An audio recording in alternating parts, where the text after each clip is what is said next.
Amici di YouTube, ritrovati sul canale Riparo Fai da Te. Oggi parleremo di nuovo della Fire Stick.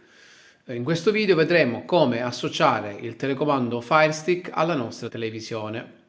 Molto semplice, andiamo in impostazioni, scendiamo giù fino a controlli dispositivi, andiamo su gestione dispositivi,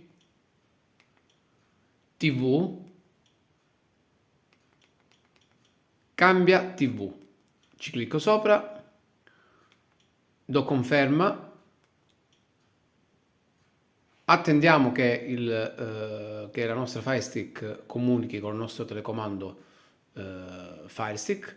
Ecco, in questo caso la Fire Stick ha già rilevato il mio televisore, è uno Sharp e mi dice, mi dice di confermare se il televisore è di marchio Sharp.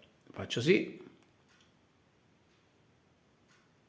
Attendo la configurazione.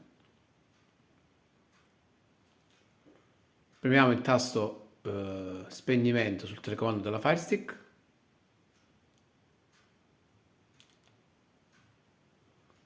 Operazione riuscita. Attendiamo 10 secondi.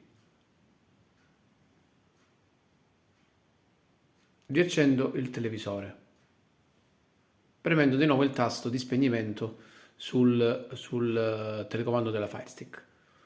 Diamo conferma.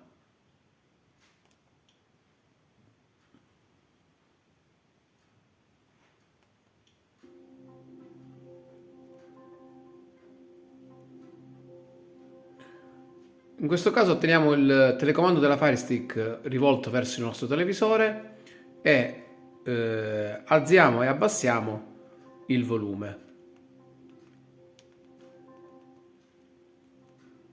Se l'operazione è riuscita con successo diamo ok, quindi premendo sul sì.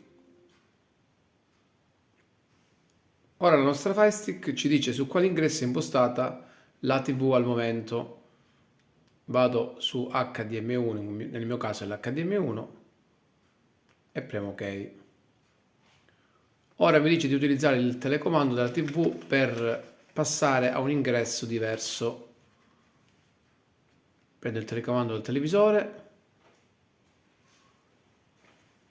e cambio sorgente.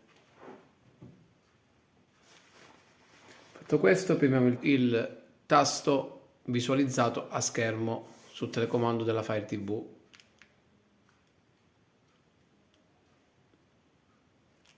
Premo sì e premo ok.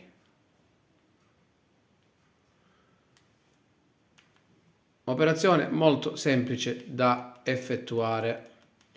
Se vi è piaciuto il video, come sempre lasciate un like, iscrivetevi al canale e ci vediamo al prossimo video.